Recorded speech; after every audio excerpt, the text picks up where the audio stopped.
Trying to make our connection with Joseph Lindsley in Ukraine. 2 people have been killed, 1 injured in Russia's latest attacks on Kyiv, and that's where Joe is. And according to preliminary data, 2 people killed, 1 injured, according to the statement released today. And also, we're hearing that residents in the Ukrainian capital of Kyiv have been asked to preserve electricity and water after 2 critical infrastructure facilities were hit. They say Tuesday, so they're, 6 hours ahead of us there. 30% of Ukraine's power stations have been destroyed since October 10th, according to President Zelensky. Areas in at least 3 Ukrainian cities, including Kyiv, are experiencing power interruptions. Let's ask Joseph what's happening at the moment there. Joe, what's the situation with drone attacks and power? How are you? Hey, Bob. How are you? We're still here in Kyiv, and where I'm talking to you from my friend's parents' Café, which is underground. Great Armenian-Ukrainian food, kind of the soul food that you need to get through days like this. We have power here, but many parts of Kyiv do not have power. This morning, here's kind of how it works. So you wake up, there's an error alarm on this blue sky day, just like yesterday, and people start to text each other on Ukrainian Telegram. There were reports that the drones are on their way. So you know these drones are coming your direction. The Iranian drones, they sound like lawnmowers in the sky, and they move kind of slow. So you have time to think, and which is not necessarily, it's not necessarily good thinking, Mm-hmm. And so, for example, today, this morning, I would say everyone in Ukraine is kind of an action hero right now. I have a friend who's a filmmaker. He describes it. This is an action hero society, but you still have existential moments. And I would say, so I felt that intensely today. I decided not to go to the shelter. I stayed in my room in the hotel, which is quite high up. And so I could see the whole city, the golden domes, the beautiful buildings from, hundreds of years ago, as well as the new skyscrapers. I could see 2 places that have been attacked in the past 2 weeks, including the Red Brick University and a tower that's about 20 stories tall that's been mostly bombed out. So you can see the effects of these missiles and rockets and drones as you wait for the next round to come your way. From where I was today, our neighborhood, my neighborhood in Kyiv was safe, but the left bank, power stations in the left bank of the Dnieper River were hit. And so people were without internet and power there. So it's the second day in a row of these strikes. I think today it was rockets. It was not the drones from Iran. And so we're just kind of watching and waiting. And I was thinking of the American song by Townes Van Zandt, "Waiting Around to Die." It's not a good feeling. Wow. And then I was saying this to a friend in our team, and he texted me his nuclear playlist.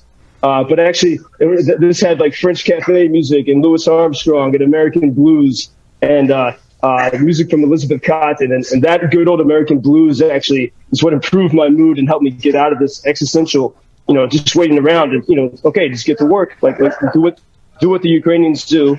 And as another friend said, it's like accepting death 10 times a day. You just have to accept it and keep going. A friend in Lviv, so we're all kind of texting each other as we're waiting for, whatever might happen. And my friend Yuri in Lviv said, "We have to be strong, but I don't know why." And so this is sort of the mood that we're in. People find different ways to get through it. I just saw a video yesterday as the Iranian drones were attacking Kyiv. There's a video of an old woman playing the Ukrainian national anthem on her accordion on her balcony.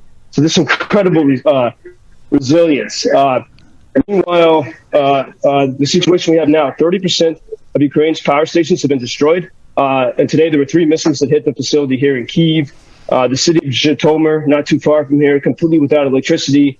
Hospitals are using generators. The cities of Kharkiv, Zelensky's hometown, and Kryvyi Rih, their infrastructure has been attacked since I talked to you last. And then last night, Russians had major strikes on the city of Mykolaiv on the Black Sea. And the city is without electricity as well. And then, as you were mentioning, the death toll from yesterday has increased.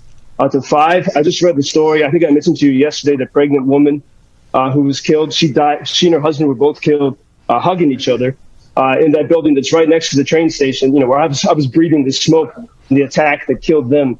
And she was a well-known sommelier here. And, just regular people are being destroyed day by day. And then yesterday I had a warning, I would say before the war, in the days before February 24th, friends in America from my various adventures, working in Washington and New York, warned me that the war was coming. Those warnings are coming back in a way. And I think a lot of this is because, people are afraid, right now, obviously. And this is the moment where we actually, we have to be strong. And this one particular American was warning me to get out of here. And I said, I can't, I'm attached to this. This is the fight. And yesterday, I was meeting with an official from a European embassy. We were having beers in an Irish pub in a basement, which is sort of like a shelter.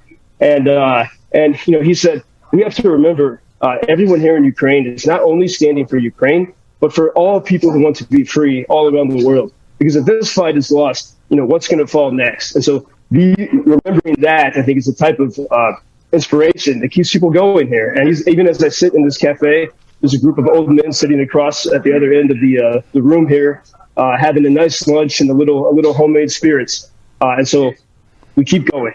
Yeah, anything to keep your mood positive. I can't imagine what it must be like over there. You really do a great job of telling us what it is like. But I mean, when you walk around outside now, does everybody just keep looking up at the sky for those drones? Are you scared? Yeah, when there's no air alarm. No, we pretty much, you can trust, at least in Kyiv, you can trust that system very well, the warning system. But when there is an alarm, yes. A lot of people are standing out on the sidewalk, having to smoke, talking quietly, but looking warily toward, the beautiful blue sky.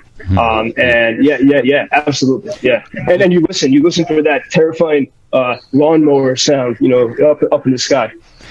Does any of this make you think, Joe, you know what? I got to get out of here. I got to leave. Well, that's what, my friends in Washington and other places were saying. But no, not for a second. I mean, I think, one thing, like, especially these past weeks, it's because things were over the summer, people got used to the rhythms of, the war-life balance, people call it here, instead of work-life balance. But, things have changed. The tone has changed these past 2 weeks. But that's where you see, people, we help each other. That's why, my friends all around the country today, during these alarms, everyone was texting each other and encouraging each other. And that's it. Like, as my friend said, we have to be strong. I don't know why, but we have to be, and we will be. Well, we admire you and all the people there. And quickly, Joe, you mentioned Ukrainian Telegram. For people who don't know, what is that exactly? Telegram, it's an app actually created by a Russian. I think he seems to be a Russian dissident. He's living outside of Russia, so we don't use it for private. We use Signal for private communications. So, but Telegram, there are news channels where they sort of just send you text updates throughout the day, and that's been a great source. I mean, that's how people share videos of what's happening in the front. That's how okay, it looks like. I mean, we can get detailed information like this missile is coming from the Caspian Sea and it's making a left turn at the city of Ternopil. Be careful in the V. Wow. That type of detailed information so we can be ready, at least have a few minutes warning to hunker down. Wow. Joseph Lindsley, underground in a cafe this morning in Kyiv. We pray for your safety, Joseph, and we'll talk tomorrow. God willing. Thanks, Bob. Thank you very much. We will. Thank you.